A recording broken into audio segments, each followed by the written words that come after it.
Hi guys, Andrew Davidson here, and welcome back to another video. In today's video, I'm going to be talking about a narrative game. For those of you that do or don't know, I like to look at narrative games on my channel, kind of show them off to you, talk about their narrative structure, and just kind of explore some different ideas about these games out there that are heavy on story.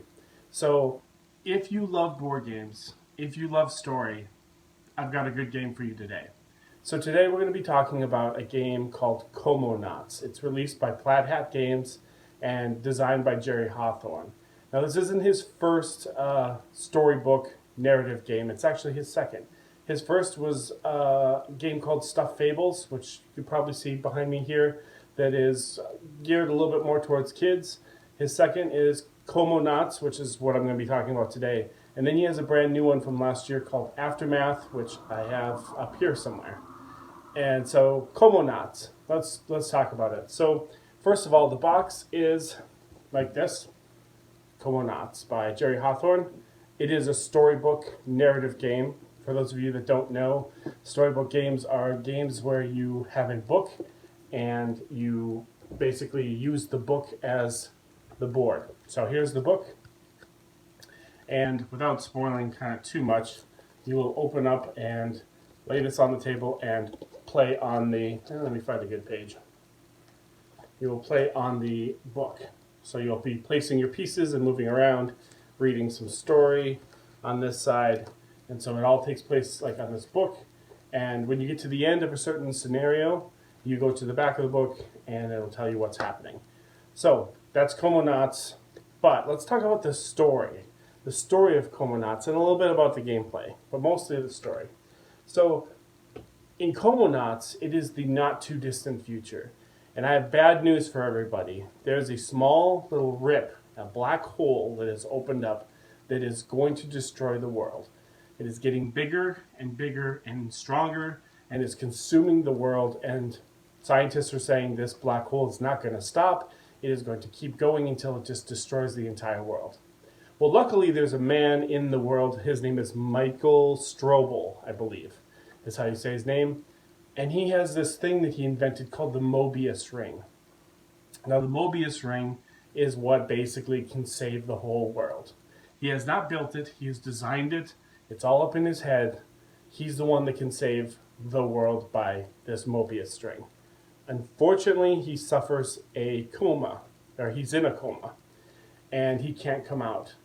And so the story of the game is you and your fellow players will be working together collectively to be shot inside of his brain, sort of inside of his imagination, his dreams, his whole psyche, traveling through his brain, trying to get him to wake up from his coma so that he can save the world.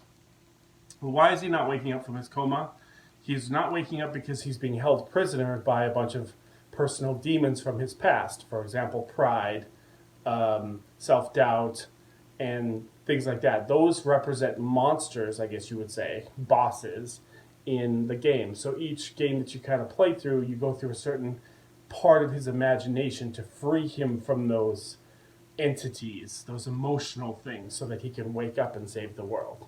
If he doesn't, the Mobius ring will not be made, and so you guys are like humanity's last hope. That's the story of Comanauts. Now, the narrative structure, or I should say the narrative idea, is really nothing that new. When you look at movies and stuff like that, I've seen quite a few movies about people being put into other people's bodies to cure them of some sickness, or put into their brains, into their imagination, to travel through their dreamland, to basically overcome something.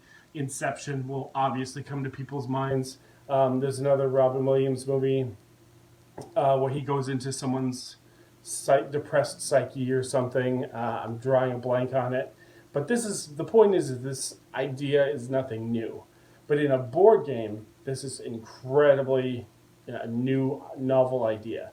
But how does it play?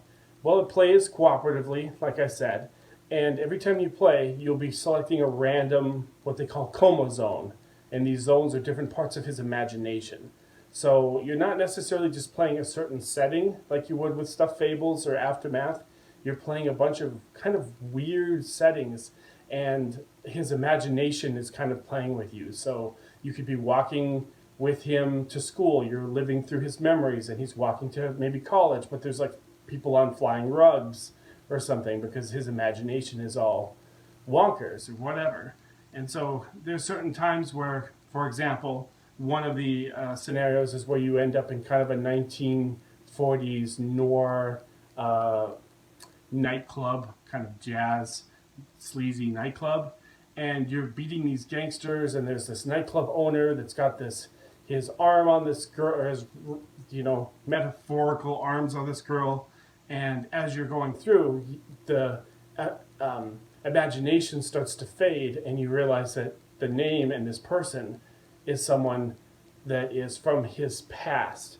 So it's basically taking a lot of his past, his struggles, people that have put him down, or people that he's had to overcome, or certain things, and it's kind of made window dressing for it and place it in different themes and scenarios. So the game's great because you get to play a bunch of different scenarios.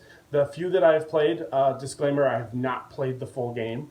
I've played the nightclub one, that's the noir kind of feeling. I've played one where it's kind of in a video game, so it's a side scroller, so you kind of lay your person down and go like this across the board, a side scrolling video game. So you're playing inside of one of his favorite video games when he was a kid, and so you're just exploring through this whole guy's imagination, trying to free him from these demons that haunt him and that keep him in this coma. If you get through all of them, the story unfolds, and it's really great. What I really love is some of the descriptions of the narrative.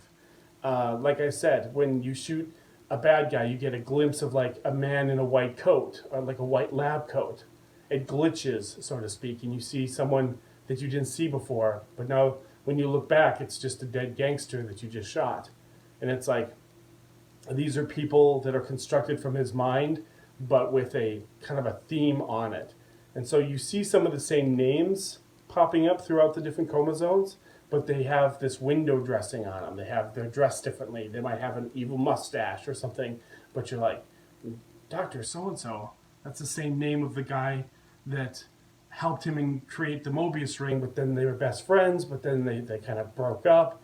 It's got kind of a Ready Player One feel to it, with some of the vibe and some of the technology in it. And so the narrative structure is actually not really structured at all, because you will start in a random coma zone, and you will go throughout all these different coma zones. I believe there's 11 of them in the game, trying to find one of these prime IDs, is what they're called. They're basically just these emotional demons, monsters that you're trying to free him from. If you do, you successfully rid him of, let's say, pride, and you win that particular game. It takes you to a part of a story. Then the next time that you set it up, that coma zone and that monster or whatever, that emotional being, is out of the game. It's not going to be shuffled in. And so then you kind of limit, and you're kind of limiting down where you're finding these IDs, where they're hiding in this guy's imagination. And the story is really great. Like I said, a lot of the characters kind of come back, but they look different. They have the same name, the same face. It kind of reminds me a little bit of like Cloud Atlas, which is a movie nobody loved except for me, where a lot of the same actors are playing different roles throughout different parts in time. So Tom Hanks is the big guy in the movie, the big name. I think Halle Berry might be in it too. And all the actors and actresses throughout these different time periods play different characters, but you still know like that's Tom Hanks, but it's like he's got a 70s haircut and maybe glasses, and he's playing a different kind of character, but it's the same actor, so it's got this sort of familiar feeling to it. So as you play this narrative game, it feels kind of familiar, and you slowly start to piece together, oh, this was his family friend that passed away, or this is someone that he fought with when he was trying to make it big, or this is someone who, like really shut him down or whatever. I'm making up examples, trying not to spoil the whole thing, because I do want everyone to kind of go out, check Amazon, look for Comanauts by Jerry Hawthorne. If you like it, Stuffed Fables is really great, Behind Me for Kids, And I have not even touched Aftermath yet, but I'm sure I will do a video once I get a few plays in so I can talk about that one. That one's also got really high praise as well if you want to play little rodent animals that kind of talk, anthropomorphized animals. And so Comanauts, a cool narrative game where you're going inside someone's head, into their imagination, trying to free them and wake them up from a coma so that he can build the Mobius ring and save the world. So that's Comanauts. Everyone check it out. Thank you for watching. My name is Andrew Davidson. And as always, I will see you at the next video.